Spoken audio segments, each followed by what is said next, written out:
Shri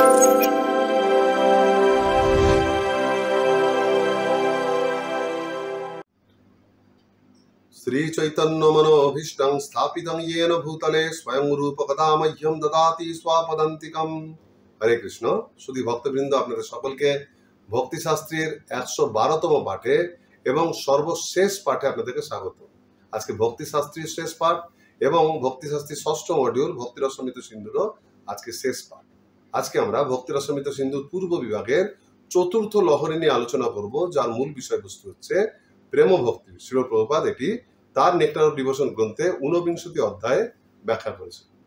nectar of devotion বা ভক্তি রসমৃত সিন্ধু একটা সমুদ্রের মতো, ভক্তির সমুদ্র। সেই জন্য রূপ গোস্বামী তাকে সেই সমুদ্রকে 4টে সমুদ্রে ভাগ করেছেন। এই সমুদ্রের পূর্ব বিভাগ, দক্ষিণ বিভাগ, পশ্চিম বিভাগ এবং উত্তর বিভাগ। এই 4টির মধ্যে কেবল পূর্ব বিভাগ হচ্ছে আমাদের ভক্তি শাস্ত্রের পাঠ্যক্রমের অন্তর্ভুক্ত। এই পূর্ব বিভাগকে আবার তিনি 4টে খণ্ডে ভাগ করেছেন, যাকে তিনি 4টি লহরী বলেছেন। প্রথম লহরী, দ্বিতীয়, তৃতীয় এবং চতুর্থ লহরী।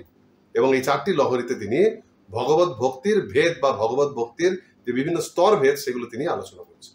প্রথম লহরীতে আমরা আলোচনা করেছি সামান্য ভক্তি, প্রভুপাদের গ্রন্থের ভূমিকা, প্রস্তাবনা এবং প্রথম অধ্যায়, যেখানে শুদ্ধ ভক্তি সম্বন্ধে বলা আছে। শুদ্ধ ভক্তি কাকে বলে, তার 6টা লক্ষণ, ক্লেশাগ্নি, শুভদা, সান্দ্রানন্দা, বিশেষাত্মা, সুদুর্লভা, মোক্ষ, লঘুতা, কৃত, এগুলি। আর দ্বিতীয় লহরী হচ্ছে সাধন ভক্তি। সেটা দ্বিতীয় থেকে ষোড়শ পর্যন্ত 15টা অধ্যায় জুড়ে বলা হয়েছে, যার প্রথম, দ্বিতীয় থেকে চতুর্দশ অধ্যায় পর্যন্ত বলা হয়েছে বৈধি সাধনা ভক্তি। আর পঞ্চদশ ও ষোড়শ এই দুটি চ্যাপ্টারে আলোচনা করা হয়েছে রাগানুগা সাধন ভক্তি। তারপর তৃতীয় লহরী বা ভাবভক্তি গত পাঠে আমরা আলোচনা করেছি, সেখানে সপ্তদশ আর অষ্টদশ অধ্যায় আলোচনা করা হয়েছে। আর চতুর্থ লহরী, যেটা আমরা আজকে আলোচনা করতে যাচ্ছি, সেটা হচ্ছে প্রেম ভক্তি, যা 49 অধ্যায়ে আলোচনা করা হয়েছে। সুতরাং আজকে আমরা প্রেম ভক্তি নিয়ে আলোচনা করছি, কিন্তু এইটা ভাবা বা আশা করা ভুল যে আজকে একবারে নতুন ধরনের কোনো ভক্তির ব্যাখ্যা শুনবো। কারণ প্রেম ভক্তি ভাব ভক্তি থেকে সম্পূর্ণরূপে পৃথক নয়। আমরা ভাব ভক্তির সংজ্ঞায় পড়েছিলাম প্রেম ও সূর্যাংশ সম্যভাব, অর্থাৎ সূর্যের মধ্যে যত তীব্র সূর্যরশ্মি রয়েছে তার একটা রশ্মি হচ্ছে ভাবের সঙ্গে তুলনীয়। অর্থাৎ সমগ্র সূর্যটা হচ্ছে কৃষ্ণ প্রেম, আর তার একটা রশ্মি হচ্ছে ভাব। তাই প্রেম ভক্তি আর ভাবভক্তি গুণগতভাবে একই, কিন্তু পরিমাণগতভাবে তার গাঢ়ত্বের উপর নির্ভর করলে পারে প্রেম ভক্তি ভাবভক্তি থেকে গাঢ়ত্বের বিচারে সেটা পরিমাণগতভাবে অনেক বেশি উন্নত। তাই গুণগতভাবে ভাবভক্তি এবং প্রেম ভক্তির অনেক মধ্যে সিমিলারিটি আছে। অ্যাকচুয়ালি প্রেম ভক্তি ভাব ভক্তিরই পূর্ণ বিকশিত দশা বা স্তর। সেই জন্য ভাব ভক্তির ক্ষেত্রে বৈশিষ্ট্যগুলি যেভাবে বিশ্লেষণ করা হয়েছে সেগুলি প্রেম ভক্তির ক্ষেত্রেও প্রযোজ্য এবং অনেক বেশি করে প্রযোজ্য। সর্বপ্রথম রূপ গোস্বামী পাদ তার ভক্তি রসমৃত সিন্ধুর পূর্ব বিভাগের চতুর্থ লহরীর প্রথম শ্লোকে এই প্রেম সম্বন্ধে বলছেন। তিনি সেখানে বলছেন, সম্যংমাশ্রীণত স্বান্ত মমত্বাতিশয়াঙ্কিত ভাবস্য এব সান্দ্রাত্মা বুধৈ প্রেমা নিগদ্যতে। এখানে প্রেম কাকে বলে সেটা সংজ্ঞা দিচ্ছেন। তার প্রথম কথা তিনি বলছেন সম্যম আশ্রিত শান্ত, অর্থাৎ সম্পূর্ণরূপে চিত্ত বা হৃদয় আর্দ্র হয়ে যায়। ভাবস্তরও আমরা পড়েছিলাম যে সেখানে ভক্তের হৃদয় আর্দ্র অর্থাৎ কোমল হয়ে যায় কৃষ্ণের প্রতি আসক্তি বশত। কিন্তু সেই কোমলতা যখন 100% হবে, পূর্ণ মাত্রায়, অর্থাৎ ভক্তের চিত্ত যখন পূর্ণ মাত্রায় বিগলিত হয় কৃষ্ণের প্রতি, তখন সেটা বলা হচ্ছে প্রেম ভক্তি।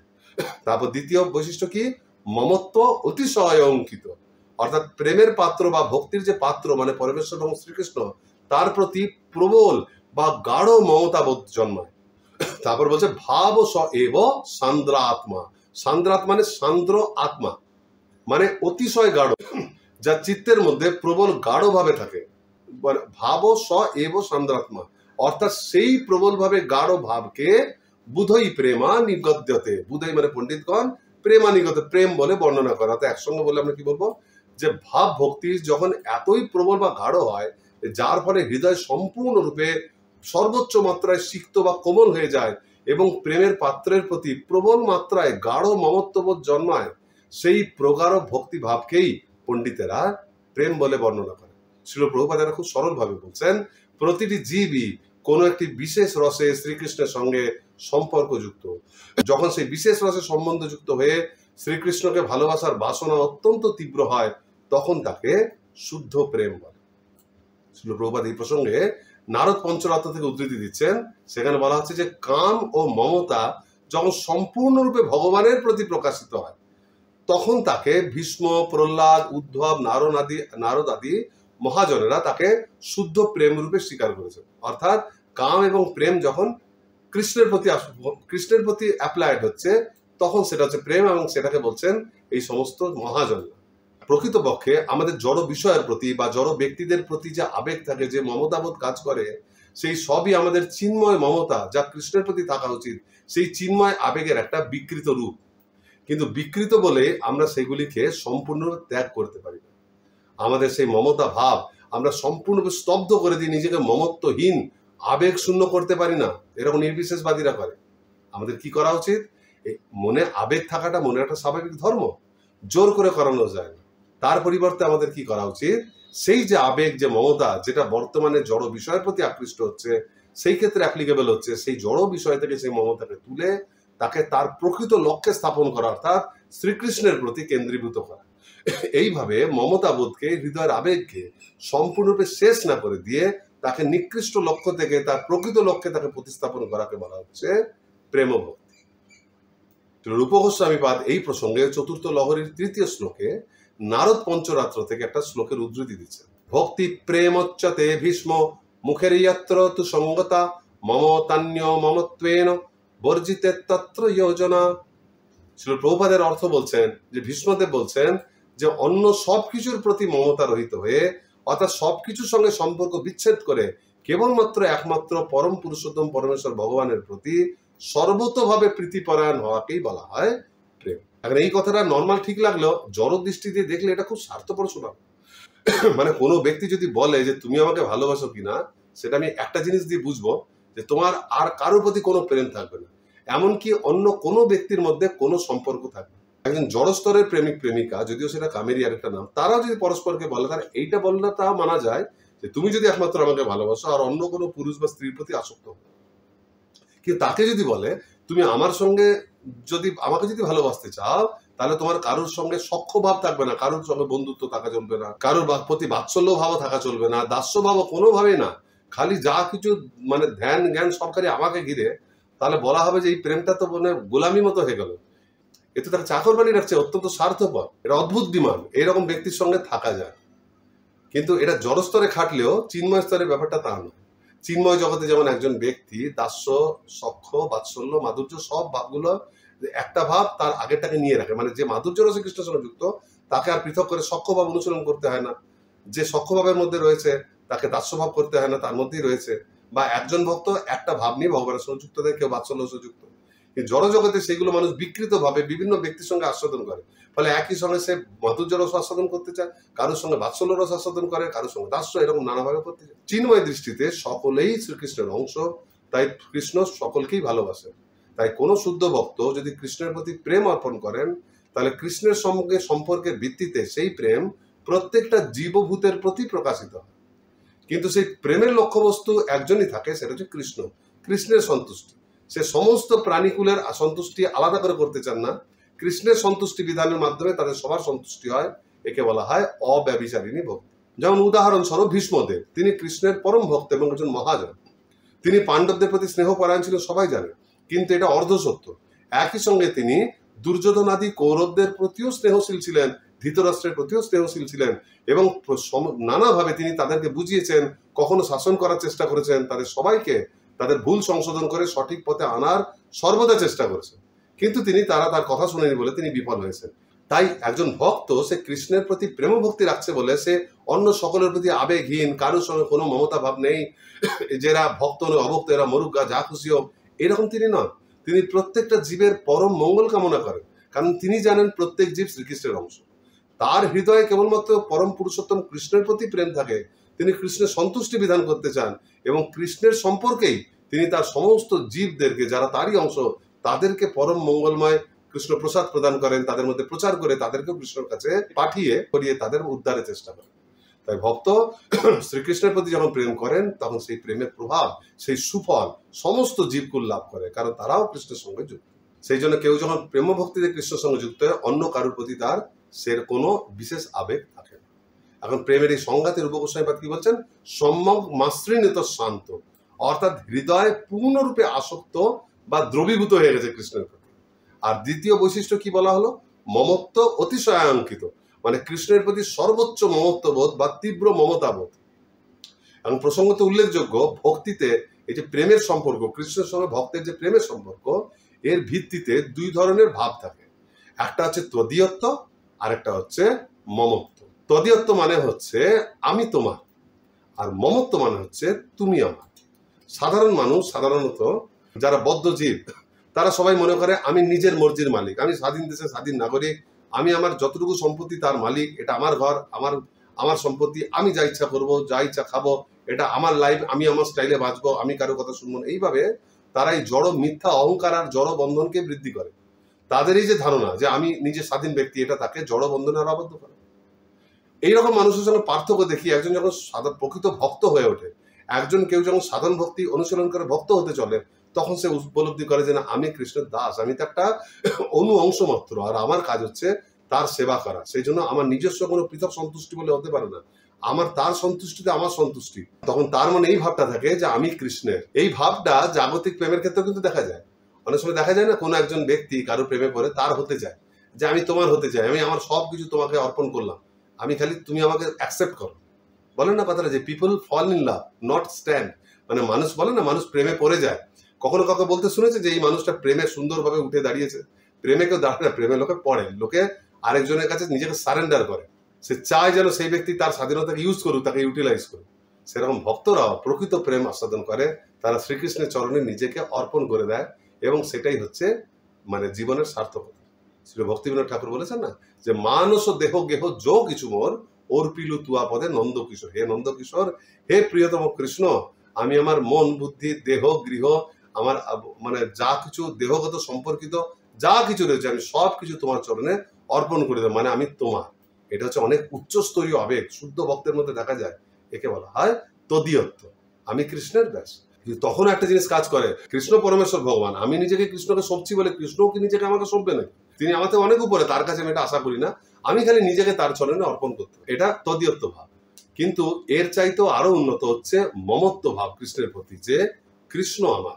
আর এই মমত্বের মধ্যেও একটা তদীয়ত্ব ভাব আছে। যেমন দেখুন মা যশোদা, তিনি মনে করেন আমি কৃষ্ণের মা, ঠিক আছে, আমি কৃষ্ণের কেউ হই, কিন্তু সেটাকে তিনি গুরুত্ব দেন না।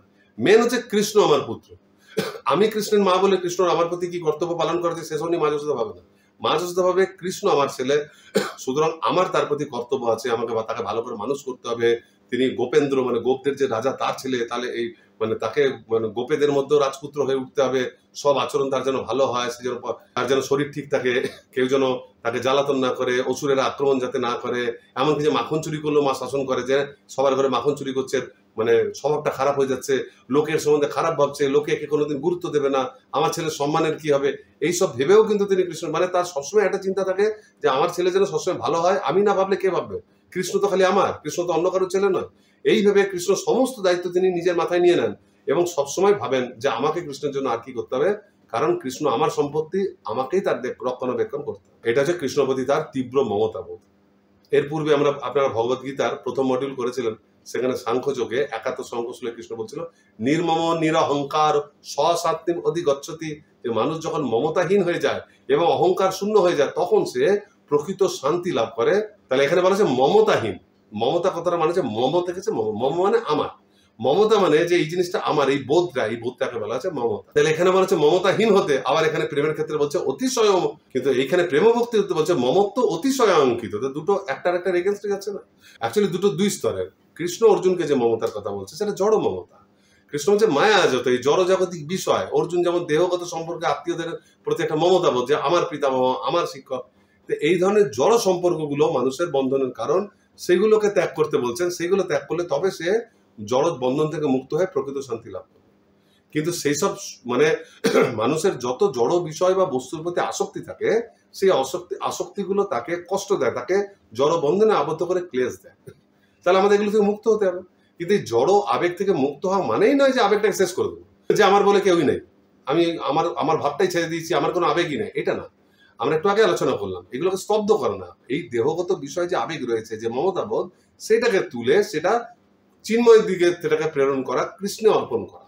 জড় মানুষগুলোকে আত্মীয় মনে না করে, যে সত্যিকার আমার পরম আত্মীয়, আত্মার সঙ্গে যার সম্পর্ক, সেই পরমাত্মা পরমেশ্বর ভগবান, কৃষ্ণের সঙ্গে সে আবেগটা আমাদের জুড়তে হবে। হৃদয়ের এই যে পরিবর্তন, জড় আসক্তিকে কৃষ্ণের আসক্তিতে রূপান্তরিত করা, এটাকেই বলা হয় ভক্তি অনুশীলন। তাই জড় বিষয়ের ক্ষেত্রে, জড় বিষয়ের বিচারে এই মমত্ববোধ আমাদের বন্ধনের কারণ হলো চিৎ বিষয়ে, ভক্তির বিষয়ে মমত্ববোধই হচ্ছে প্রেমের অন্যতম বেশ।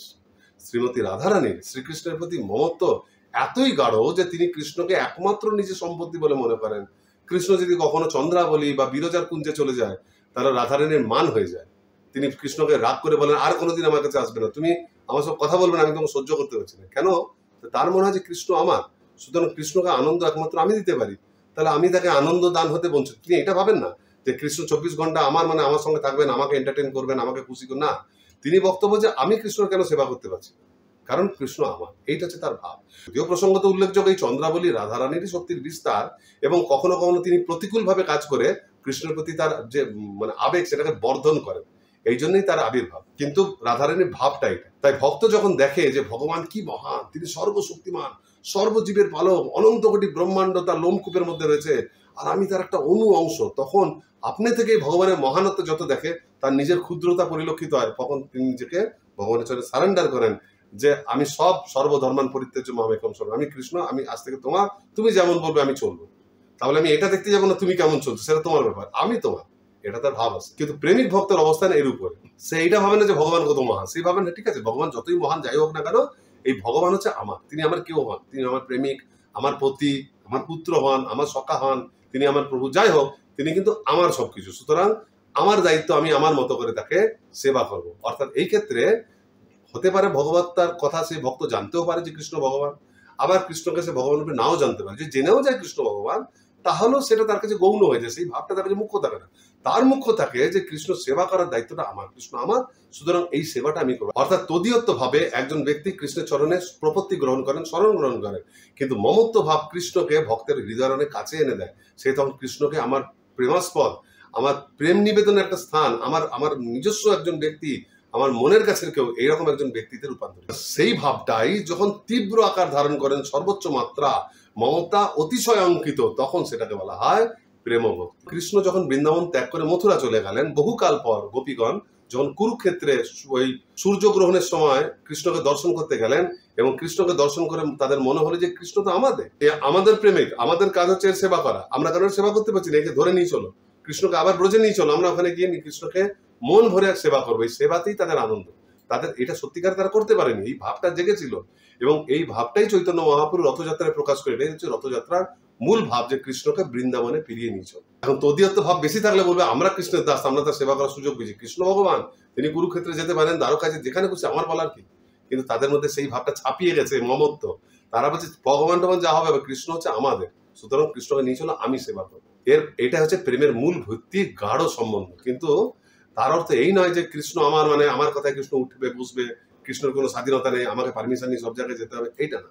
মমত্ববোধ ভক্তকে কৃষ্ণের প্রতি মানে সন্তুষ্টি বিধানে আরো উৎসাহিত করে, কৃষ্ণের প্রতি ভক্তের রতি বা আকর্ষণ আরো বেশি বাড়ায়।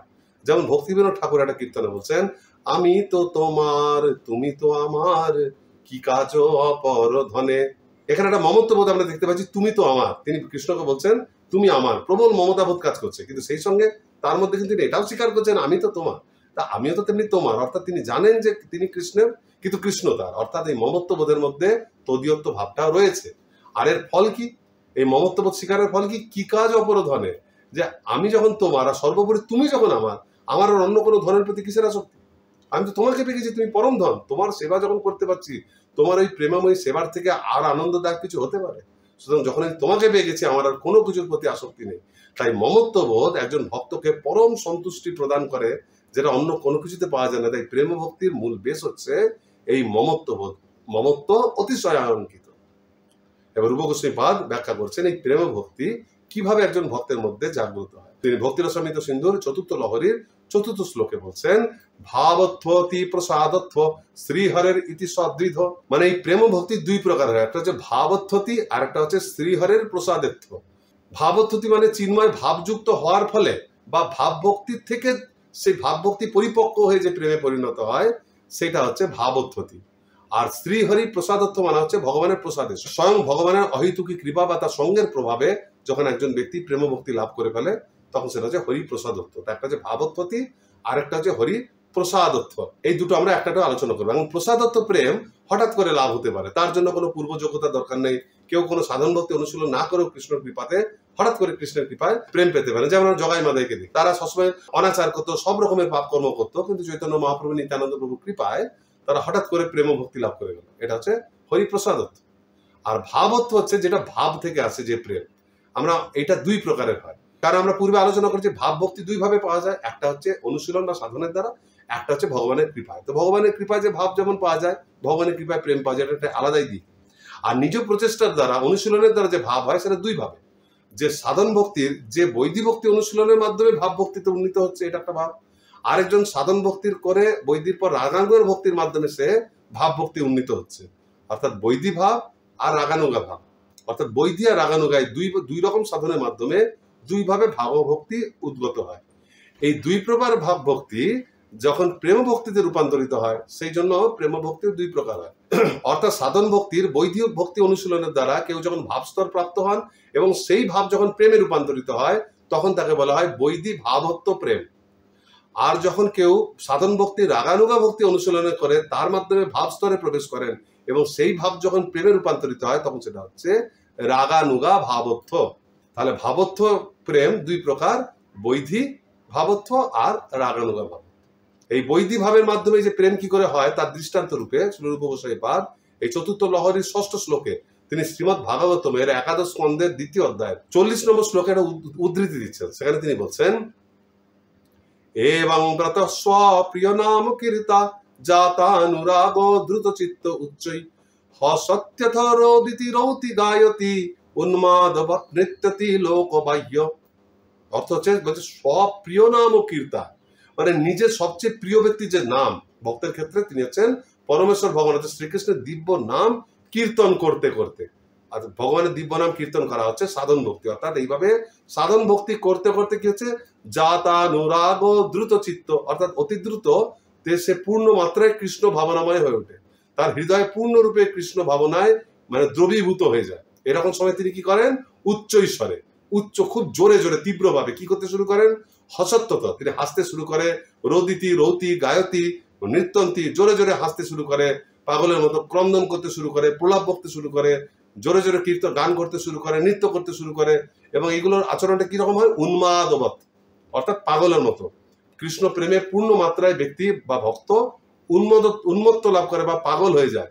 এবং বলছেন লোক বাহ্য, অর্থাৎ বাহ্যিক পরিবেশের কোনো প্রভাব থাকে না, কোনো কিছুর বাহ্যিক কোনো কিছু তাকে আর মানে থামাতে পারে না, সে কোনো কিছুকে গুরুত্ব দেয় না। এক কথায় সে কৃষ্ণ প্রেমে পাগল হয়ে তার হৃদয় থেকে যা যা ভাব আসে সেগুলো প্রকাশ করতে থাকে পাগলের মতো, লোক লজ্জার কোনোতে ধার ধারে না। এই উন্মত্ততা বা পাগলামি হচ্ছে প্রেম ভক্তির পরিপূর্ণতা বা যথার্থতার প্রকৃষ্ট লক্ষণ।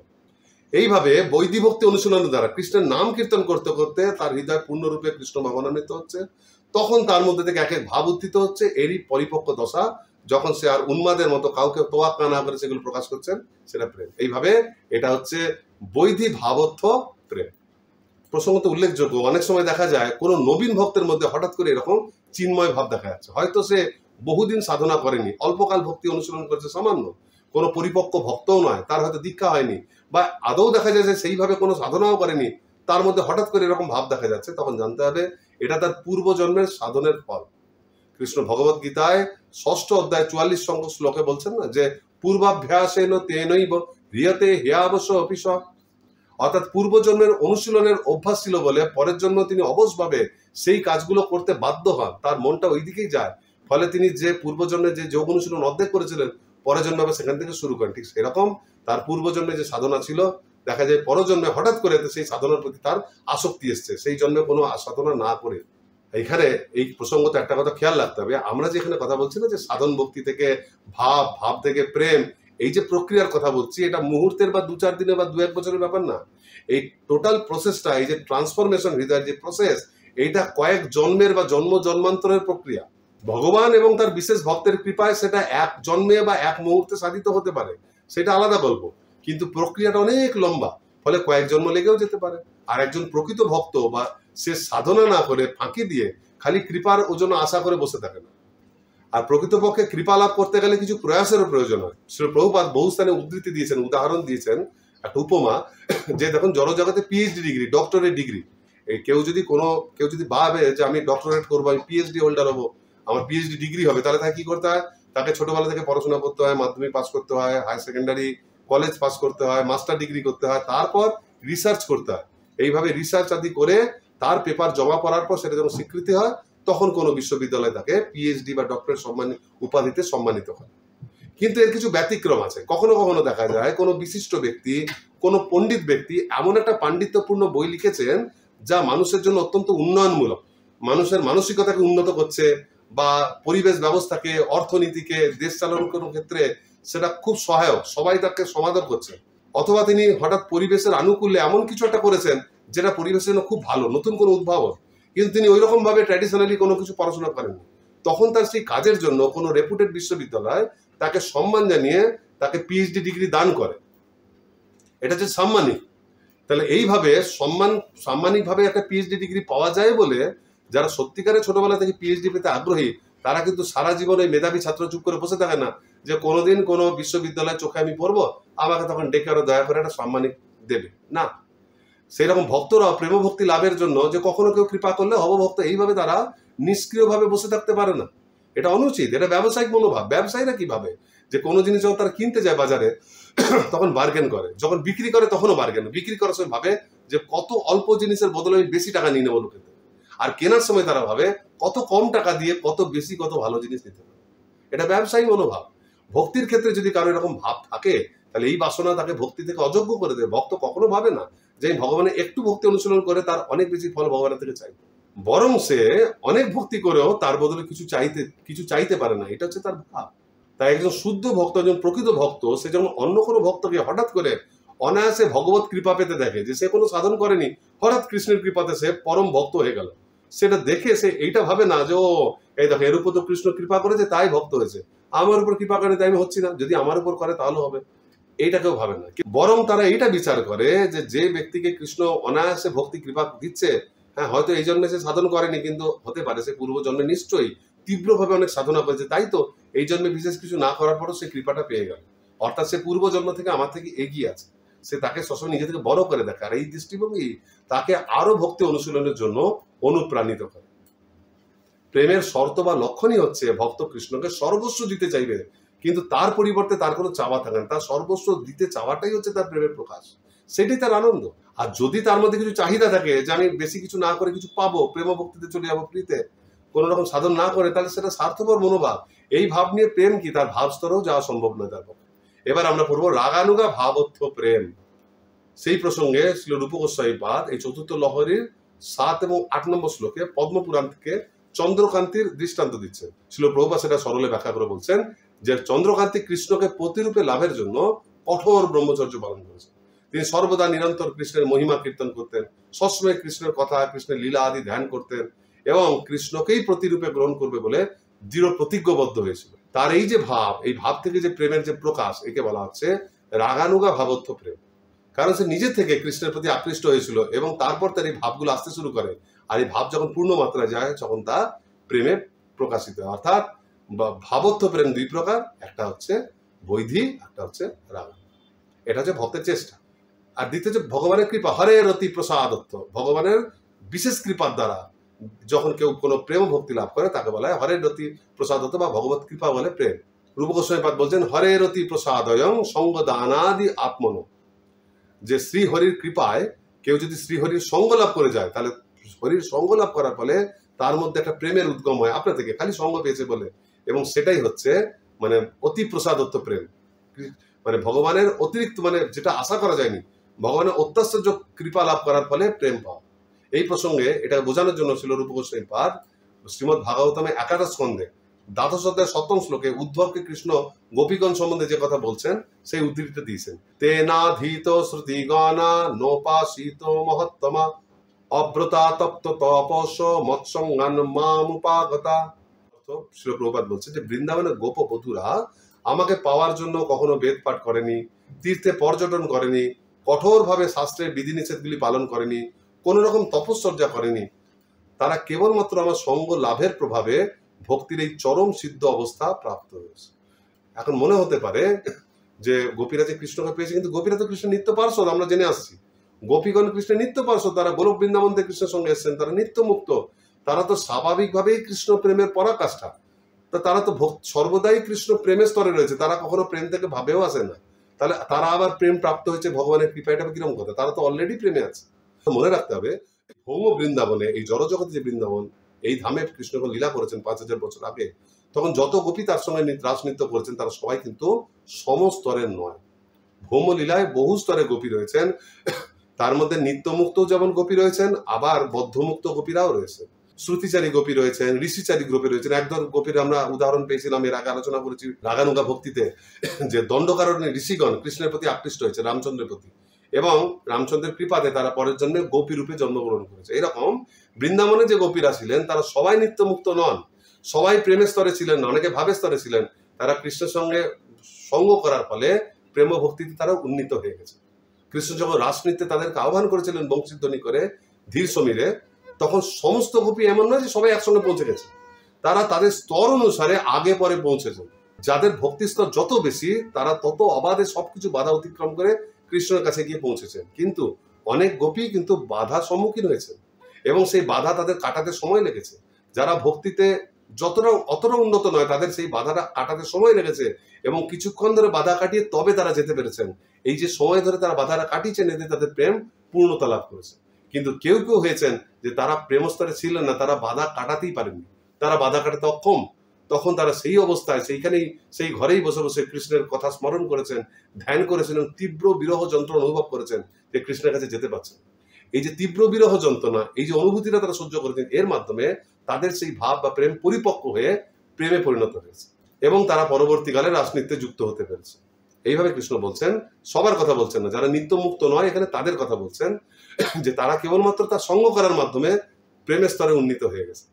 কৃষ্ণ এটাও বলছেন যে তারা কখনো তীর্থ পর্যটন করেনি, অথচ আমরা ভক্তরা জানি যে ভক্তদের কাছে সর্বোচ্চ তীর্থ হচ্ছে নবদ্বীপ ধাম, বৃন্দাবন ধাম, পুরী ধাম। আমরা তীর্থ করতে সেখানে যাই, আর গোপীরা বৃন্দাবনে থাকে, তাও বলছে তীর্থ পর্যটন করেনি। এখানে বুঝতে হবে তীর্থ পর্যটনের কারণ কি। মানুষ ধাম দর্শন করে সেই স্থানের লীলাদি শ্রবণ করে ভগবানের প্রতি আকৃষ্ট হওয়ার জন্য, আর তীর্থ পর্যটন করে স্বীকৃতি লাভের জন্য, জড়জগতে মুক্ত হওয়ার জন্য। গোপীরা স্বীকৃতি লাভের জন্য লালায়িত নন, তাদের একটাই লক্ষ্যবস্তু কৃষ্ণের সন্তুষ্টি, এই জন্য তারা বৃন্দাবনে থাকেন।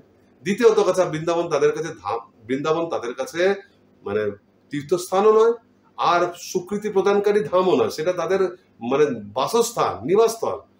তারা কেবলমাত্র কৃষ্ণের সন্তুষ্টির জন্য বৃন্দাবনে থাকেন, এবং বৃন্দাবনের ভাবে তারা কৃষ্ণকে ভালোবাসেন, সেই জন্য সেটা থেকে তারা তীর্থ পর্যটন রূপে দেখেন না। তাই কৃষ্ণ বলছেন যে তারা তীর্থ করতে যাননি, তারা কৃষ্ণের কৃপাতে প্রেম ভক্তি লাভ করেছে।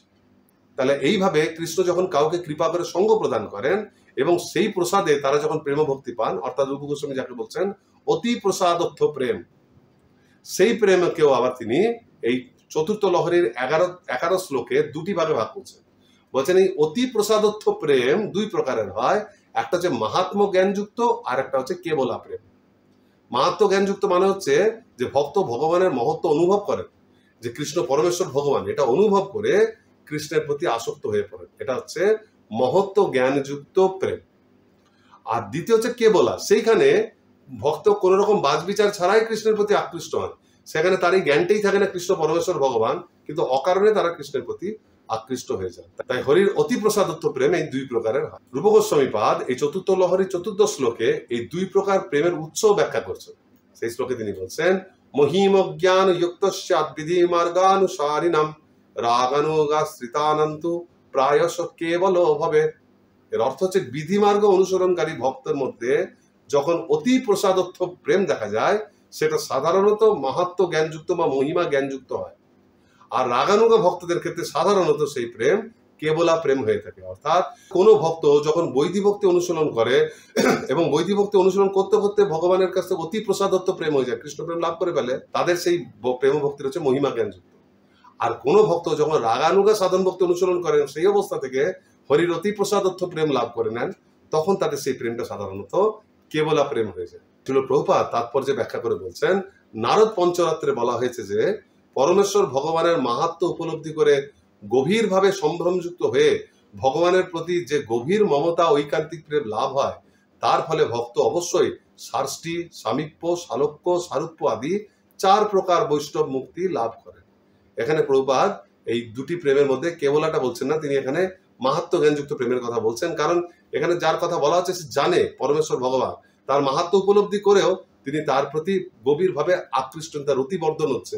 সেখানে যেহেতু তিনি জানেন তিনি পরমেশ্বর ভগবান, তাই এই ধরনের আকর্ষণ তাকে 4 প্রকার বৈষ্ণব মুক্তিও দিচ্ছে। তাই এটা হচ্ছে মাহাত্ম্য জ্ঞানযুক্ত প্রেম। কিন্তু কেবলা ভক্তিতে ভক্তের মানসিকতা সম্পূর্ণ ভিন্ন থাকে। সেখানে ভক্তের মধ্যে কোনো সম্ভ্রম ভাব থাকে না ভগবানের প্রতি, কেবল প্রেমের প্রকাশ। যেমন দামবন্ধ লীলা আমরা দেখতে পাই, সেখানে মা যশোদার মানে মনোভাব সম্পূর্ণ ভিন্ন। তিনি কৃষ্ণকে নিজের সন্তান ভাবছেন, তাকে শিক্ষা দেওয়ার জন্য তিনি তাকে বন্ধন করছেন। নন্দ মহারাজকে আমরা দেখতে পাই, তিনি কৃষ্ণকে বলছেন যে আমার পাদুকা নিয়ে এসো, আর কৃষ্ণ সেই পাদুকা নিজের মাথায় করে নিয়ে আসছেন, নন্দ মহারাজ থেকে আশীর্বাদ করছেন। কি অদ্ভুত আচরণ! এটাকে যদি মানে অর্চনের দৃষ্টিতে দেখেন, যারা বিগ্রহ অর্চন করে কত বড় যে অপরাধ, এটা বলে বোঝানো যায় না। সাধারণত পায়ের জুতোকে মন্দিরে অস্পৃশ্য ধরা হয়, মন্দিরে খালি পায়ে যাওয়া উচিত। যদি কেউ জুতো নিয়ে যায় তো মন্দিরের বাইরে তাকে খুলে রেখে আসতে হয়। জুতো পরে মন্দিরের সামনে যাওয়াটাও অপরাধ, সেবা অপরাধের মধ্যে পড়ে। জুতো খুলে আমরা মন্দিরে প্রবেশ করি, মানে মন্দির প্রাঙ্গণে, ডাইরেক্ট মন্দিরে তো নয়, মন্দিরের প্রাঙ্গণেও আমরা আগেই জুতো খুলে প্রবেশ করি। মন্দিরে পর্যন্ত জুতো নিয়ে যাওয়া যায় না। সুতরাং বিগ্রহ কক্ষে, মানে মন্দির যেখানে যে গর্ভগৃহে ভগবানের সেবা হয়, সেখানে তো কোনো প্রশ্নই ওঠে না। আর এখানে জুতো কোথায় যাচ্ছে? নন্দ মহারাজের প্রাঙ্গণে ঢুকছে, নন্দ মহারাজের ঘরের ভিতর। বিগ্রহ মানে শ্রীকৃষ্ণ, এবং শ্রীকৃষ্ণর গায়ে লেগে গেলে যেটা অপরাধ, সেটা বিগ্রহের মাথায় এসেছে। ভগবান মাথায় নন্দ মহারাজের জুতো নিয়ে আসছে। এইটা হচ্ছে নন্দ মহারাজের কৃষ্ণের প্রতি কেবলা ভক্তি। তিনি যে কৃষ্ণ পরমেশ্বর ভগবান, সেই ভাব তার মধ্যে জাগেই না। কৃষ্ণ তার পুত্র, এই ভাবটা এত তীব্র থাকে যে সেই তীব্র ভাবে কৃষ্ণের ভগবত্তার ভাব সেখানে হারিয়ে যায়। তাদের প্রেম হচ্ছে কেবলা প্রেম। তারা কৃষ্ণ কোনো মহান বা আশ্চর্যজনক কাজ করলেও কৃষ্ণের প্রতি তার প্রেম একটুও কমে না। কৃষ্ণের কোনো বীরত্ব যখন তারা দেখে, কৃষ্ণ বিরাট একটা অসুর বধ করলো, কৃষ্ণ গিরি গোবর্ধনকে তুলে ধরলো, কৃষ্ণ দুটো অর্জুন বৃক্ষকে ফেলে দিল, এগুলো দেখে তাদের মনে একটু আশ্চর্য জাগে বটে, কিন্তু সেটা স্থায়ী হয় না। কিছু দিনের জন্য তারা মনে হয় যে কৃষ্ণ কি সাধারণ মানুষ নয়, কোনো অদ্ভুত কিছু আমাদের মতো নয়। আবার একটু পরে তাদের প্রেম এত তীব্র, তার একটা অন্য কোনো কারণ খুঁজেই ফেলে জল্পনা কল্পনা করে। কালীয় দমন করার সময় তখন সবার মনে হলো সখাদের যে তাহলে কৃষ্ণ কি অত্যাশ্চর্য কেউ। আবার তখন অধুমঙ্গলে মনে হলো যে না না, আমি তো পাড়ে দাঁড়িয়ে সর্প নিরোধক একটা মন্ত্র পড়েছিলাম, সেই জন্য এরকম হয়েছে। গোপালকের না দিলে কৃষ্ণ গিরি গোবর্ধন তুলেছে, দেখলো অদ্ভুত লাগলো। আবার পরক্ষণেই মনে হচ্ছে কৃষ্ণ ছোট শিশু থেকে অত বড় পাহাড় ধরে রাখতে পারবে, তারা তলা থেকে বাঁশ দিয়ে লাঠি দিয়ে ধরেছে, নিয়ে ভাবছে আমরা সবাই মিলে বোধহয় ধরছি। এইরকম কৃষ্ণের কোনো আশ্চর্য লীলা দেখার পরও তাদের মনোভাব সেটার দিকে আকৃষ্ট হয় না। কৃষ্ণকে বিরাট একটা অসুর বধ করতে দেখলে সকারা ভাবে তার মানে অসুরগুলোই বোধহয় ওরকম দুর্বল হয়, আমরাও চাইলে মেরে দিতে পারবো, এই ভাব আসে। কারণ তাদের প্রেম এত তীব্র যে সেই কেবলা ভক্তির প্রভাবে ভগবানের ভগবত্তা ওখানে প্রকাশই পেতে পারে। ঠিক যেমন তারা, রাতের আকাশে আমরা তারা দেখি, কিন্তু দিনের বেলায় সেই তারাগুলো থাকে না। সূর্যের আলো তো আমরা দেখতে পাই না, তারাগুলো নিজের স্থানেই থাকে, কিন্তু সূর্যের আলো তো তীব্র, সেই তীব্র আলোকের চোটে তারাগুলোর অস্তিত্ব হারিয়ে যায়। ঠিক সেই রকম কৃষ্ণ সবসময় ভগবান, গোপেরা জানলেও ভগবান, না জানলেও ভগবান। কিন্তু কৃষ্ণের প্রতি ব্রজবাসীদের যে কেবলা প্রেম, সেটা এত তীব্র যে কৃষ্ণের ভগবত্তা তার মধ্যে দেখা যায় না। ব্রজবাসীদের এই কেবলা প্রেম তীব্র সূর্যালোকের মতো, আর কৃষ্ণের ভগবত্তা তাদের কাছে তারার আলোর মতো। তাই তাদের কাছে, তাদের এই কেবলা প্রেমের কাছে কৃষ্ণের ভগবত্তা হার মেনে যায় এবং তারা কৃষ্ণকে নিজের মনে করে তাকে ভালোবাসে। আমরা সাধারণত কি দেখি, কোন সাধারণ ভক্ত বা ধার্মিক মানুষ তারা ভগবানের কাছে প্রার্থনা করে, ভগবানের নিকট প্রার্থনা করে নিজের জন্য। আর ব্রজবাসীকে আমরা দেখি তারা ভগবানের জন্য প্রার্থনা করে। আমরা নিজের ভালোর জন্য ভগবানের কাছে প্রার্থনা করি, আর ব্রজবাসীরা ভগবানের ভালোর জন্য প্রার্থনা করে। যেমন তারা যখন দেখে না এত এত অসুর আক্রমণ করছে, কৃষ্ণ প্রতিবার বেঁচে যাচ্ছে, তারা এটা ভাবে যে না, আমরা ভগবান বিষ্ণুর কাছে খুব প্রার্থনা করেছি। সান্ডিল্য ঋষিকে দিয়ে আমরা পুরুষ সূক্ত পাঠ করিয়েছি। নন্দ মহারাজ তিনি ভগবানের খুব সেবা করেন শালগ্রামে, সেই জন্য ভগবান বিষ্ণু এত কৃপা করেন আমাদের উপর। যখন অসুরের আক্রমণ করেন, তিনি তো পরমাত্মা, সবার হৃদয় আছে, তো কৃষ্ণের হৃদয় থেকে সে পরমাত্মা কৃষ্ণকে এমন শক্তি দেয়, কৃষ্ণের হাত দিয়ে ভগবান বিষ্ণু অসুরদেরকে মেরে। তারা জানেন না যে কৃষ্ণর মধ্যে কোনো পরমাত্মা নেই, কৃষ্ণ স্বয়ং পরমেশ্বর ভগবান, পরমাত্মার উৎসেরও উৎস। এটাই হচ্ছে তাদের প্রেমের তীব্রতা। এই তীব্র প্রেমের জন্য তারা এগুলো কিছু দেখতে পারে। এখন মাহাত্ম্য জ্ঞানযুক্ত ভক্তও কিন্তু প্রেমে কৃষ্ণের প্রতি সম্পূর্ণরূপে সমর্পিত থাকে, কিন্তু পার্থক্য এইটা যে সে কৃষ্ণের স্বরূপটাকে জানে, সে জানে কৃষ্ণ পরমেশ্বর ভগবান, সেটাকে সে অতটা গুরুত্ব দেয় না। কিন্তু এই জ্ঞানটার জন্য সে কৃষ্ণকে সম্পূর্ণরূপে নিজের আত্মীয় রূপে ভাবতে পারে না, কৃষ্ণকে তার সমকক্ষ রূপে, সখা রূপে বা প্রেমিক রূপে দেখতে পারে না। যাই কিছু দেখুক, প্রেম নিবেদন করলেও একটু মর্যাদা বঞ্চক ভাব থাকে। সে জানে যে কৃষ্ণ ভগবান এবং তিনি এত দয়াময় যে আমাকে তার সঙ্গে প্রেম নিবেদন করার সুযোগ দিচ্ছেন। এইরকম কৃষ্ণের মহানতা সবসময় তার একটা ফিলিংস হয়, কেবল ভক্তিতে সেটা নেই। সেই জন্য চৈতন্য চৈতামিতে বলছেন যে ঐশ্বর্য শিথিল প্রেম, ঐশ্বর্য জ্ঞান হওয়ার ফলে ভক্তের হৃদয়ে কৃষ্ণের প্রতি যে স্বাভাবিক প্রেম আছে সেটা একটু লিমিটেড হয়ে যায়, সেটা একটু শিথিল হয়ে যায়। সে কৃষ্ণের প্রতি যতটা ভাব প্রকাশ করতে চায় ততটা করতে পারে না, প্রেমটা একটু কমে যায়। সেই জন্য কৃষ্ণকে কেবলা প্রেম একমাত্র আনন্দ দেয়, মাহাত্ম্য জ্ঞানযুক্ত প্রেম ততটা আনন্দ দিতে পারে না। এই কারণে আমরা দেখি গোলক বৃন্দাবনের যোগমায়া ব্রজধামে বৃন্দাবনের ভক্তদেরকে তিনি কি করছেন, তাদের ঐশ্বর্য জ্ঞানকে তারা লুপ্ত করে দিচ্ছে, যার ফলে তারা হৃদয়ে পূর্ণরূপে হৃদয়ের সম্পূর্ণ ভাব দিয়ে পূর্ণ মাত্রায় কৃষ্ণকে ভালোবাসতে পারে। কৃষ্ণের ভগবত্তা সম্বন্ধে তারা কিছু জানতেই পারে না। এখন লোকের মনে হবে যে ওনার সাথে যোগমায়ের কৃপা হচ্ছে, যোগমায় ভুলিয়ে দিচ্ছে, তাই আমাদের যদি ভুলিয়ে দিত আমরা ভালোবাসতাম। কিন্তু না, খালি যোগমায়ের কৃপা না, সেই ভক্তরা চেয়েছে, ব্রজবাসীরা সবসময় তারা কৃষ্ণের কাছে কিছু পেতে চান না। তারা পরমেশ্বর ভগবান জানেন বিষ্ণু, তবুও তারা বিষ্ণু আরাধনা করেন না। ভগবানের কাছে তাকে কৃষ্ণ সন্তুষ্টি ছাড়া তাদের আর কিছু চাওয়ার নেই। তাদের প্রেমের মূল বস্তু কৃষ্ণ, তারা কৃষ্ণকে ভালোবাসতে চান, তিনি যাই হোক না কেন। সেই জন্য যেহেতু ব্রজবাসীরা কৃষ্ণের ভগবত্তা দেখতে চান না, সেইটা নিয়ে তাদের কোনো কারবার নেই, তাই যোগমায়া তাদের ইচ্ছাকে সমর্থন জানিয়ে নিজে তাদের এই মাহাত্ম্য জ্ঞানকে, তাদের ঐশ্বর্য জ্ঞানকে ভুলিয়ে দেয়। তাই ব্রজবাসীদের মানসিকতার জন্যই যোগমায়া তাদের কেবলা প্রেম প্রকাশে সাহায্য করেন। আর এইভাবে ব্রজবাসীদের ইচ্ছা আর যোগমায়ের কৃপা এই দুটো মিলে এমন একটা মিরাকেল করে, এমন একটা আশ্চর্য ঘটনা ঘটায়, যেখানে ভক্ত ভগবানকে স্মরণ করেন অথচ তাকে ভগবান বলে জানেন না। অর্থাৎ ভক্ত ভগবানকে ভালোবাসেন কিন্তু তার ভগবত্তাকেই ভুলে যান, ভগবানকে মনে রাখেন কিন্তু তিনি যে ভগবান সেই কথাটাকেই তারা ভুলে যায়। এই জড়জগতে মহামায়ার প্রভাবেও কিন্তু অনেকটা এরকমই হয়, সেটা বিকৃত ভাবে হয়। মহামায়ার প্রভাবেও কিন্তু সাধারণ মানুষ ভগবানকে ভুলে যায়, কিন্তু মানে কৃষ্ণ যে ভগবান সেটা ভুলে যায়। কিন্তু পার্থক্যটা হচ্ছে দুজনই মায়া হলো, যোগমায়া কৃষ্ণের সঙ্গে ভক্তকে যুক্ত করে। যোগমায়া ব্রজবাসীদেরকে ভগবত্তা ভুলিয়ে, কৃষ্ণের ভগবত্তা ভুলিয়ে কৃষ্ণের কাছে নিয়ে যায়, আর মহামায়া আমাদের কাছে কৃষ্ণের ভগবত্তা ভুলিয়ে আমাদের কৃষ্ণ থেকে দূরে নিয়ে যায়। তাই মহামায়ার প্রভাবে বদ্ধজীব ভগবানের ভগবত্তা তো ভুলেও যায়, সেই সঙ্গে ভগবানকে সেটাও ভুলে যায়। তারা জানেই না কৃষ্ণ ভগবান, তারা ভাবছে ভগবান সবাই, কিংবা কোনো দেবদেবী ভগবান, অনেক সময় তো ভাবে আমি ভগবান। এটা তো সবাই ভাবে, মানে ভগবান বলে না ভাবলো কাজটা তাই করে যে আমি হচ্ছি ভোক্তা, আমি ভোগ করবো, এটা সবচেয়ে নিচের স্তরে। তারপর কেউ যখন একটু ভক্তি অনুশীলন করে, একটু আধ্যাত্মিক মানে আধ্যাত্মিক প্রগতি ঘটায়, তখন সে ক্রমে ক্রমে মায়া থেকে মুক্ত হয়। তখন সে বুঝতে পারে ভগবান বলে কেউ আছে, এবং ক্রমশ সে জানে ভগবান বিষ্ণু বা কৃষ্ণ হচ্ছেন ভগবান। তখন সে ভগবানকেও বোঝে এবং তার ভগবত্তাকেও বোঝে, এবং ভগবত্তাকে বোঝে বলে তারা ভগবানের কাছে আত্মসমর্পণ করে। এবং অবশেষে তাদের এই ভক্তি যখন বাড়তে বাড়তে প্রেমের স্তরে চলে যায়, তখন কৃষ্ণের ভগবত্তা জ্ঞানটা তাদের কাছে লুপ্ত হয়ে যায়। তখন আবার কৃষ্ণ তার কাছে সবচেয়ে প্রেমাস্পদ হয়ে দাঁড়ায়। তাই মহামায়া যেমন ভগবান আর ভগবত্তা দুটোকেই ভুলিয়ে দেয়। মহামায়ার থেকে মুক্তি পেলে পরে যোগমায়ার আনুগত্যে এলে ভগবানকে আর ভগবত্তাকে দুটোই জানা যায়, এবং চরম স্তরে গিয়ে ভগবানকে জানা যায়, কিন্তু ভগবত্তাকে তারা আবার ভুলে গিয়ে তাকে খালি ভালোবাসে। অনেক সময় দেখা যায় যে ভারতীয়দের মধ্যে এরকম ভাব, ভারতীয়রা কৃষ্ণকে ছোটবেলা থেকে জানে, সবাই জানে যে কৃষ্ণ, তারা জন্মাষ্টমী জানে, কৃষ্ণের সব লীলা টিলা অনেক কিছু জানে। কৃষ্ণর যে পরম ভগবত্তা, তিনি যে পরম পুরুষোত্তম ভগবান, সেটা তারা জানে। অনেকে ভাবে তিনি মহাপুরুষ, বেশিরভাগ মানুষ ভাবে তিনি একজন দেবতা, অনেকে ভাবেন তিনি পালনকর্তা বিষ্ণুর একটা অবতার, তার একটা অংশ, এইরকম রূপে তাকে ভাবে। তত্ত্বগত ভাবে কৃষ্ণ যে পরমেশ্বর ভগবান সেটা কেউ জানে না। তাহলে তারা কৃষ্ণের ভগবত্তা জানে না, অথচ কৃষ্ণকে জানে, তাই না? তারা তো অনেকটা এরকমই হয়ে যাচ্ছে যে কৃষ্ণকে জানে, তার ভগবান যে তিনি পরমেশ্বর সেটা না জেনেই কৃষ্ণের পূজা করে, কৃষ্ণের ভজনা করে। কিন্তু এটাকে কেবল ভক্তির সঙ্গে তুলনা করা যায় না, কারণ তারা মহামায়ার প্রভাবে অজ্ঞানতায় আসন্ন, এবং তারা যে কৃষ্ণের পূজা করে সেটা ভজনা বা ভক্তি নয়, সেটা খালি স্বার্থ। তারা নিজের সন্তুষ্টির জন্য কৃষ্ণের পূজা করে, কৃষ্ণের কাছ থেকে কিছু পাওয়ার আশায় তাকে দেবতা বলে ভাবে। তাই তাদের না তো ভগবানের জ্ঞান আছে, না ভগবত্তার জ্ঞান আছে।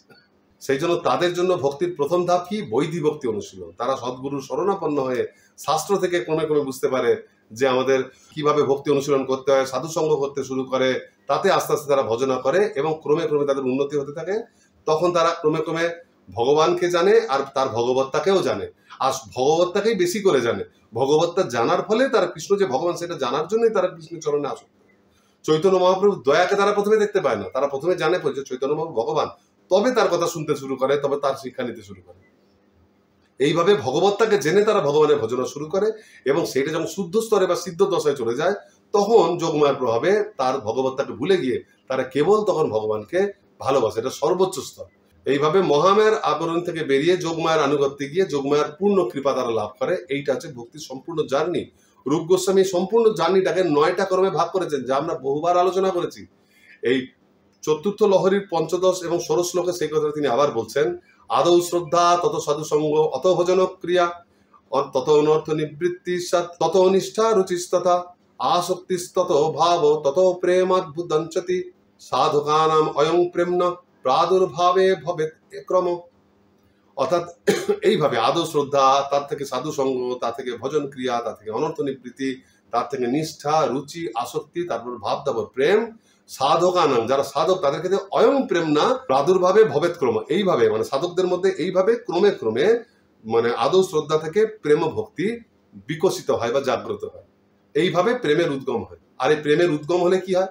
প্রেম লাভের পর পরম সিদ্ধ অবস্থায় তারা কি রকম অনুভব করেন সেটাও রূপ গোস্বামী পাদ এই চতুর্থ অধ্যায় অষ্টাদশ শ্লোকে তিনি বর্ণনা দিচ্ছেন।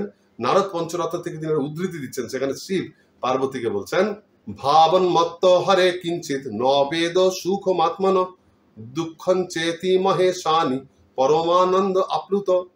শ্রী প্রভুপাদের বাংলা অনুবাদ করে বলছেন, শিব বলেছেন যে হে মহেশ্বরী, যে পুরুষ পরমেশ্বর ভগবানের প্রেমে মত্ত হয়ে পরমানন্দে মগ্ন হয়েছেন, তিনি তার শারীরিক বা মানসিক কোনো রকমই সুখ বা দুঃখ কোনো কিছুই অনুভব করেন। এখন শুনে কেউ বলে এটা আবার নতুন কিছু, বুঝতেই তো পারছি। হ্যাঁ, বলেছে যে কেউ যখন শুদ্ধ কৃষ্ণ ভক্ত হয়ে যায় সেটা চিন্ময় স্তরে আনাবো না। কৃষ্ণ কিন্তু চিন্ময় বস্তু নিয়ে সে অনুভব করে। তাই জড় জগতের সুখ দুঃখ এটা তো অনেক আগেই। সুখ দুঃখ তো মনের কারবার, ভালো লাগা খারাপ লাগা। তাং স্থিতিক শস্য ভারত, গীতা শুরুতে কৃষ্ণ বলছেন যে আগাম পাইন নিত্যং, এগুলোকে সহ্য করো। তা একজন উন্নত প্রেমী ভক্ত তো সহ্য করবেই, এতে আশ্চর্যের কি আছে? এটা কেন বলছেন? কারণ আমাদের শিক্ষার জন্য বলছেন। দেবী পার্বতী সেটা জানে, কৃষ্ণ শিব পার্বতীকে লক্ষ্য করে আমাদেরকে শিক্ষা দিচ্ছেন পরম আনন্দকে যেন জড় আনন্দের সঙ্গে আমরা গুলিয়ে না। আমরা ভাবি না যে এই ব্যক্তি তারপর প্রেম ভক্তি লাভ করলো, প্রেম ভক্তি লাভ করে কি আনন্দ, তখন আমরা মনে মনে কল্পনা করি তার মুখটা খুব হাসি হাসি হচ্ছে বলে। জগাই মাথায় হঠাৎ করে প্রেম ভক্তি লাভ করে ফেললো, মহাপ্রভু কৃপা, অর্থাৎ কি আনন্দ করছে। সেই দিন রাত্রে শ্রীবাস অঙ্গনে তারা নৃত্য করছে, কি হাসছে, তাদের মুখে কত সুন্দর হাত। এটা আমাদের কল্পনা, কারণ আমরা চিন্ময় আনন্দ দেখিনি, আমরা জড় আনন্দ দেখেছি। আর আমরা জানি আনন্দ মানে হচ্ছে মুখে হাসি। সে যত হাসছে তত আনন্দ, তার চোখ মুখে একটা খুশির ঝলক, হ্যাঁ, তার কথাবার্তা ভাব এইসব দেখে আমরা বুঝি সে হাসছে বা খুশি আছে। কিন্তু প্রেম ভক্তির ক্ষেত্রে এই বাহ্যিক লক্ষণগুলি গৌণ প্রকাশ, এর সঙ্গে অন্তরের প্রেমের কোনো ডাইরেক্ট সম্পর্ক নেই। প্রেমের ক্ষেত্রে জড়জাগতিক সুখ দুঃখ আমরা আন্দাজ করতে পারি, কিন্তু চিন্ময় স্তরে কৃষ্ণ প্রেম সে লাভ করেছে না করেনি তার বাইরের এই আচরণ দেখে বোঝা অসম্ভব। উদাহরণস্বরূপ দেখুন, একবার এক শিল প্রভুপাদের ভক্ত, বিদেশি ভক্ত, তার অনেক ছবি তুলতো। একটা ছবি তুলে দেখা যায়, প্রভুপাদ দেখুন আপনার এই ছবিটা, সবসময় ছবি তুলতো তো, প্রভুপাদকে সবসময় বলতো না, বলাই ছিল, পারমিশন নিয়ে আসে। একটা মুহূর্তে সে ছবি তুলে নিয়েছে, পরে বলছে প্রভুপাদ দেখুন এই ছবিতে আপনার মুখটা কিরকম একটা লাগছে, বলছেন আপনি গভীর বেদনায় রয়েছেন, খুব কষ্ট অনুভব করছেন, কেন এরকম ছবি এসছে, আপনার মধ্যে এত বেদনা কিসের? তখন প্রভুপাদ দেখে একটু পরে মনে, ও হ্যাঁ হ্যাঁ, আরে এটা তো সেই সময় ছবি। ও সেই সময়টা তুমি বলো না, সেই সময় আমি পরম আনন্দ অনুভব করছিলাম। ভক্তবৃন্দ অবাক হয়ে যাচ্ছে, কি মানে আমি বলতেছি উল্টোটা, হয়তো প্রভুপাদ বলবে হ্যাঁ বলো না, সেই সময় আমার খুব কষ্ট হচ্ছিল। প্রভুপাদ বলছে পরম আনন্দ। সে আবার বলছে কিন্তু প্রভুপাদ আপনারটা তো মানে একটু মুখে হাসি পর্যন্ত নেই, আপনি পরম আনন্দ দূর, আপনার দেখে মনে হচ্ছে আপনার দুঃখ পাচ্ছেন, ব্যথা হচ্ছে। তখন প্রভুপাদ বলছেন যে অন্তরের যে চিন্ময় আনন্দ সেটা বাহ্যিক লক্ষণের উপর নির্ভর করে না। কার মনে কতটা চিন্ময় আনন্দ আছে সেটা নির্ভর করে তার অন্তরে কৃষ্ণ স্মরণের মাত্রার উপর। যে যত তীব্রভাবে কৃষ্ণের প্রতি আসক্ত হচ্ছে, যত তীব্রভাবে কৃষ্ণ স্মরণ করছেন অন্তরে, সে তত দৃঢ়ভাবে কৃষ্ণের সঙ্গে যুক্ত, সে তত বেশি আনন্দ লাভ করছে। তার প্রকাশ বাইরে কিন্তু উল্টো হতে পারে।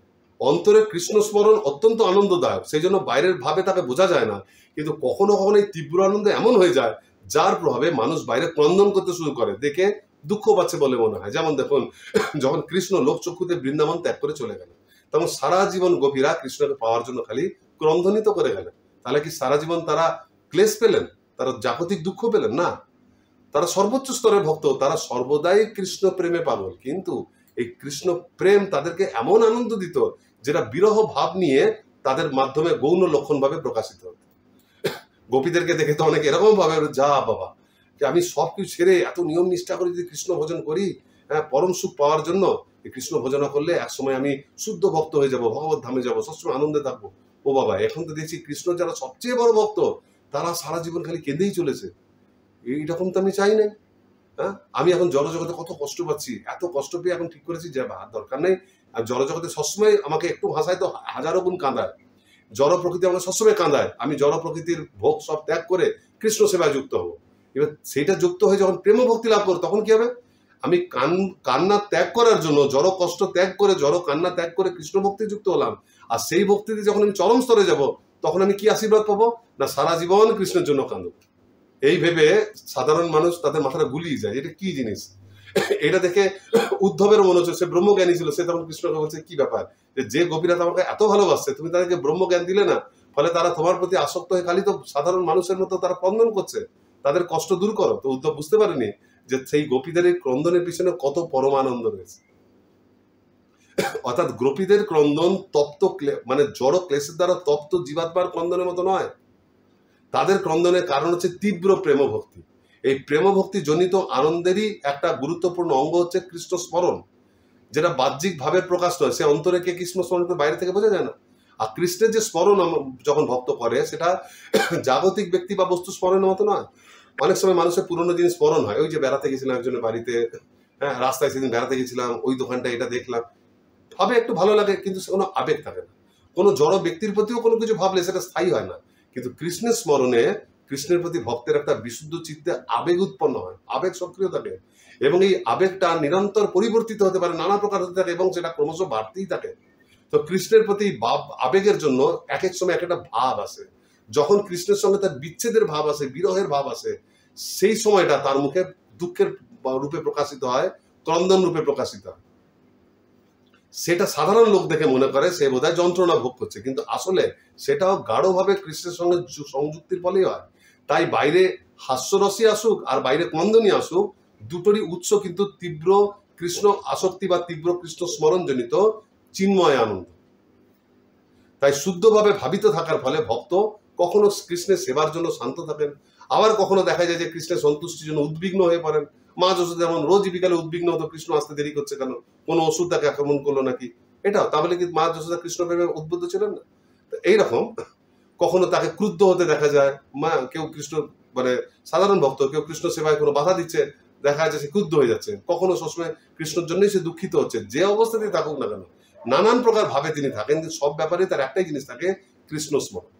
যখন ছোট বাচ্চারা খেতে বসে তখন দেখা যায় মিষ্টি দিলে তারা খুব খুশি হয়ে খাচ্ছে, আবার কোনো ঝাল সবজি সেটা খেতে চাইছে না, নিম বেগুন ভাজা এগুলো তিতো জিনিস খেতে চাই না, উচ্ছে খেতে চাইছে না। তাই যখন নিম বেগুন খাচ্ছে মুখটা বিচ্ছিরি করছে, ঝাল খাচ্ছে করছে, আর মিষ্টি খাচ্ছে হাসি হাসি মুখ করছে। কারণ সে জড় স্তরে ভাবছে বলে দেখছে, ফলে মনে হচ্ছে একটা তার জন্য ভালো একটা খারাপ। কিন্তু সে যাই খাক না কেন, সে পায়েসই খাক আর নিমই খাক আর উচ্ছেই খাক আর সবজি খাক, সবটাই কিন্তু তাকে আলটিমেটলি তাকে পুষ্টি দিচ্ছে, সবগুলোই তার জন্য উপকারী। ঠিক সেই রকম শুদ্ধ ভক্ত সে উপকারটা বোঝে।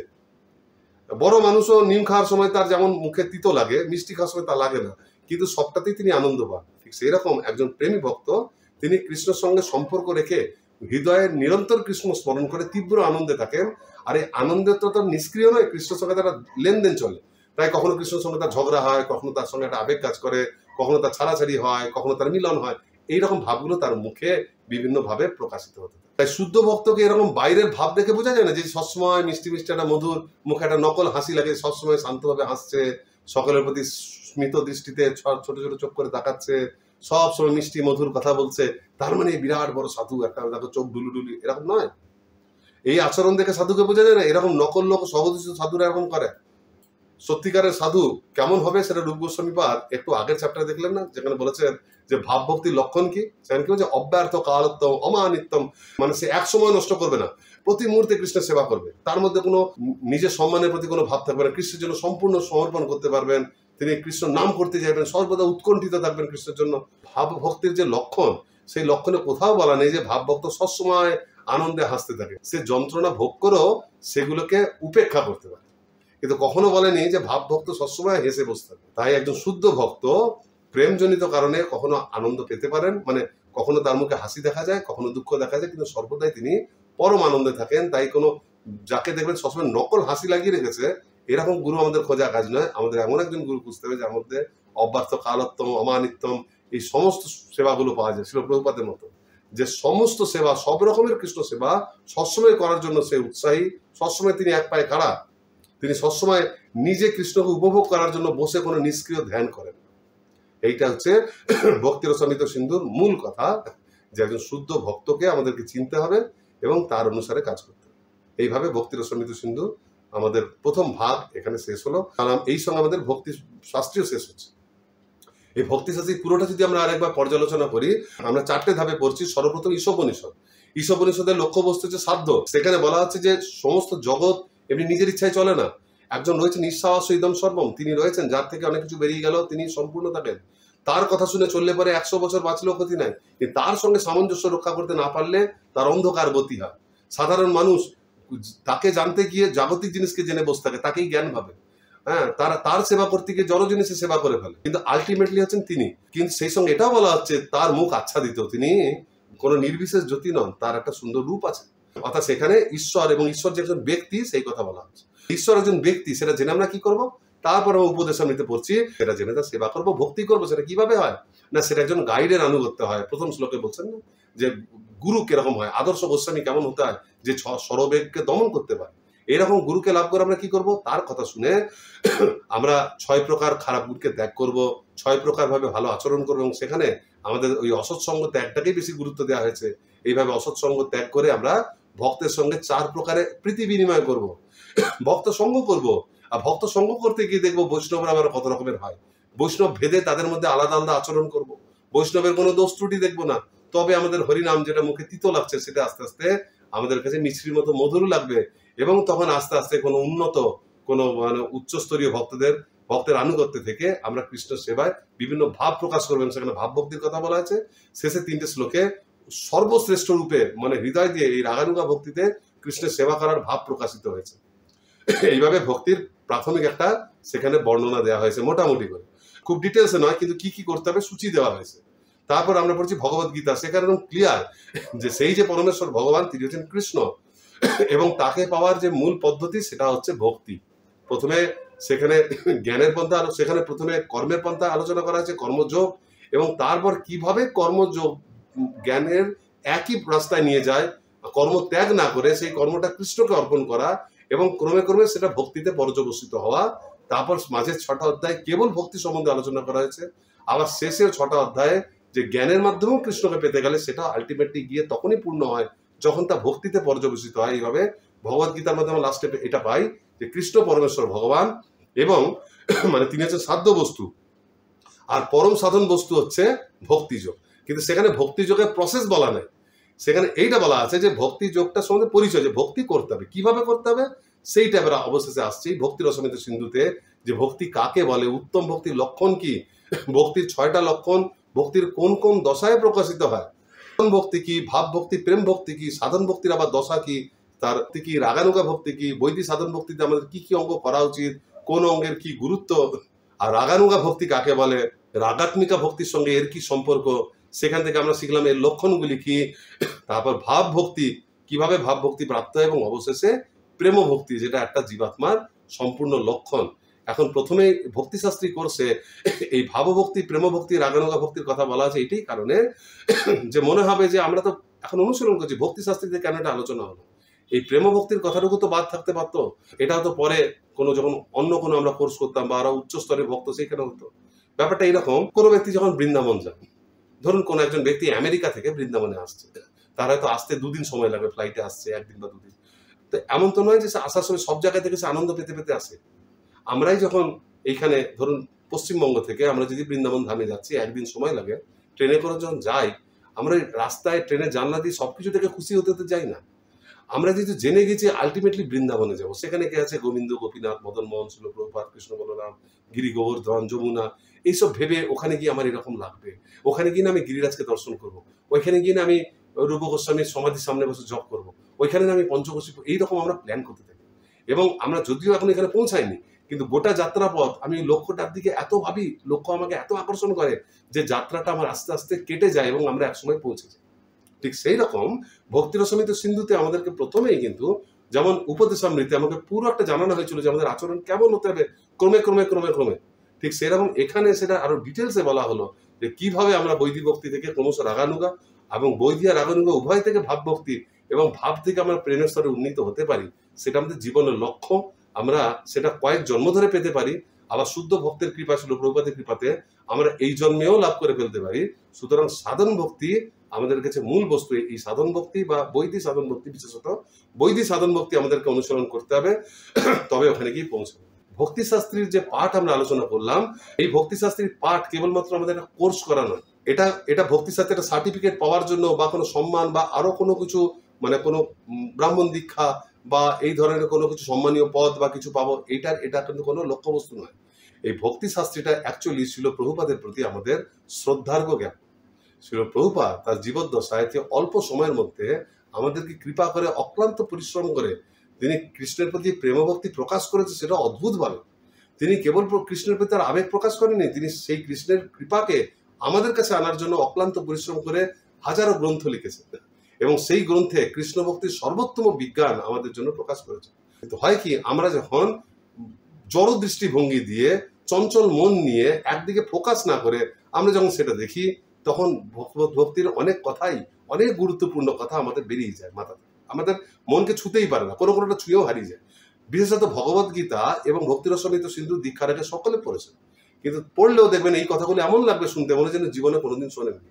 সেই জন্য ভক্তির শাস্ত্রী কোর্স আমাদেরকে প্রভুপাদের যে আমাদের প্রতি যে ঋণ, তিনি আমাদের যে কৃপা করেছেন, তার পরিবর্তে তাকে একটু সম্মান জানানো হয়।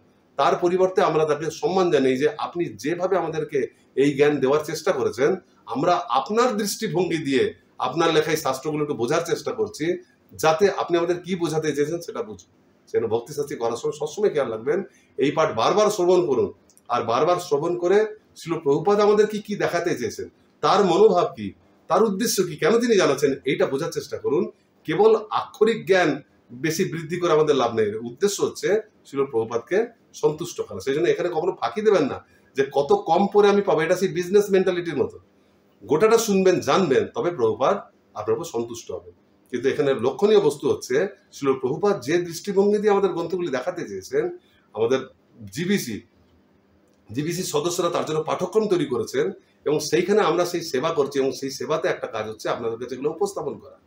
কিন্তু যেহেতু আমি জড় ব্যক্তিগতভাবে সাধন ভক্তির বল আমার কম, সেই জন্য হচ্ছে কি যে আমি যখনই আপনাদের কিছু প্রকাশ করতে যাচ্ছি, তার অনেকটা অংশই আমি প্রকাশ করতে পারছি না আমার যোগ্যতার জন্য অভাবে, এবং ত্রুটি বিচ্যুতি রয়েছে। সেই জন্য অনেক কথা বলতে গিয়ে হয়তো ভুল বলছি, ভুল উচ্চারণ করছি, বা মানেটা আপনার হচ্ছে ভুল পৌঁছাচ্ছে। যা হোক, আমি যতটা সম্ভব আপনাদের সেবা করার চেষ্টা করলাম। আপনারা দয়া করে আমাকে কৃপা করবেন এবং আমার বলার ত্রুটিতে যদি কোনো কিছুর ভাবের পরিবর্তন হয়ে থাকে, কোনো অর্থ আমি ভুলভাবে প্রকাশ করেছি, অথবা কোনো কিছু সঠিক বলেছি কিন্তু বোঝানোর সময় খুব রূঢ় শব্দ ব্যবহার করেছি, আপনারা সকল বৈষ্ণব ভক্তবৃন্দ, সকল শ্রদ্ধাবান ব্যক্তি দয়া করে আমাকে সেই জিনিসটা আপনাদের নিজ গুণে আমার মার্জনা করবেন। বাঞ্ছা কল্পতরুভ্যশ্চ কৃপা সিন্ধুভ্যঃ এব চ পতিতানাং পাবনেভ্যো বৈষ্ণবেভ্যো নমো নমঃ। জয় ভক্তি শাস্ত্রী কোর্স কি জয়, আন্তর্জাতিক কৃষ্ণ ভাবনামৃত সংঘ কি জয়, শিল প্রভুপাদ কি জয়। নমো বিষ্ণুপাদায় কৃষ্ণ পৃষ্ঠায় ভূতলে শ্রীমতে ভক্তি বেদান্ত স্বামী নীতি নামিনে নমস্তে সারস্বতী দেবে গৌরবাণী প্রচারিণে নির্বিশেষ শূন্যবাদী পাশ্চাত্য দেশ। হরে কৃষ্ণ।